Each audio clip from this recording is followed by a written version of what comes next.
ये बहुत पुराना है, I actually have to pull it out. Okay, ये लेकिन बहुत इंटरेस्टिंग है उन लोगों के लिए जो प्रिपेयर कर रहे हैं कि कैसे आप छोटी छोटी चीज़ें जो हैं वो उनको याद रखना ज़रूरी है। अभी कोई थॉट आया फिर आप उसे भूल गए, तो बेहतर है इस तरह के बोर्ड्स रखिए, और ऐसा एक ज़रूर रखिए जो आपको, जैसे टीना ने कहा कि हर तीसरे दिन लगता है कि अब नहीं हो रहा, आप छोड़ देते हैं बस, तो फिर आप इसकी तरफ देखिए। यही करती थी आप? जी जी जी, बिल्कुल यही करती थी। आगे चलें, इधर भी बताइए।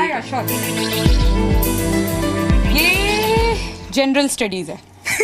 ये जनरल स्टडीज, इतनी सारी जनरल स्टडीज हैं। ये हिस्ट्री में भी ancient, medieval, modern, world history and art and culture.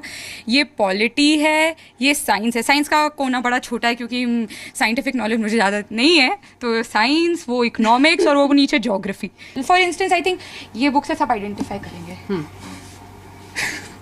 हाँ, यस यस, ये इट्स लाइक बाइबल। हाँ, बाइबल है ये यूपीएससी एस्पिरेंट्स के लिए फॉर हिस्ट्री। सो लाइक ये तो पूरी पढ़ा ली, इनफैक्ट ये गिर रही है और पता नहीं इसमें आपने कुछ हाइलाइट्स भी किए हुए हैं, कुछ नोट्स भी बनाए हैं बीच में। फट गई है तो फट गई। हाँ, इतनी आई गेस इतनी बार हैंडल किया है कि it's already and it's nearly highlighted to the core, क्योंकि ये नियरली याद करनी पड़ती है। उसके ऊपर भी मैंने याद करने के लिए पता नहीं क्या क्या बनाया है। अच्छा, आप बताएंगे, जैसे आपने कहा कि हर थर्ड डे लगता है कि छोड़ना है, यहाँ पे नोट्स भी बनाए हुए हैं, क्या लगता है जब जिन लोगों से नहीं हो पाता, 2-3 अटेम्प्ट में नहीं हो पाता, क्या गड़बड़ करते हैं वो?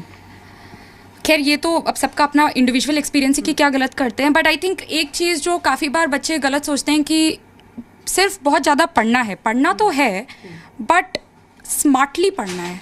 आपको पता होना चाहिए कि एग्ज़ाम की रिक्वायरमेंट क्या है, एंड वो प्रिपेयर करना चाहिए। जब वो हो जाए उसके बाद फिर बाकी चीज़ें देखनी चाहिए। Newspapers, current affairs, do they help?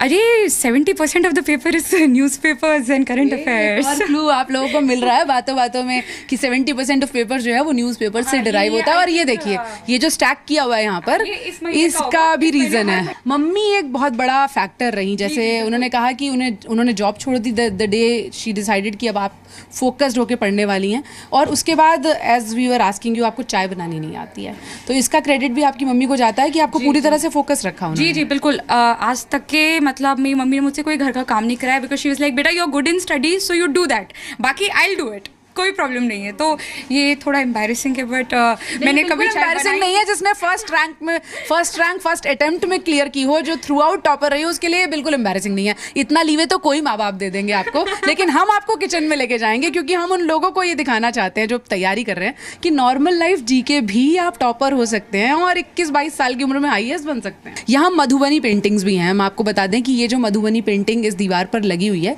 ये भी टीना ने बनाई है। लेकिन टीना, ये मतलब कब मिलता है टाइम ये सब करने के लिए?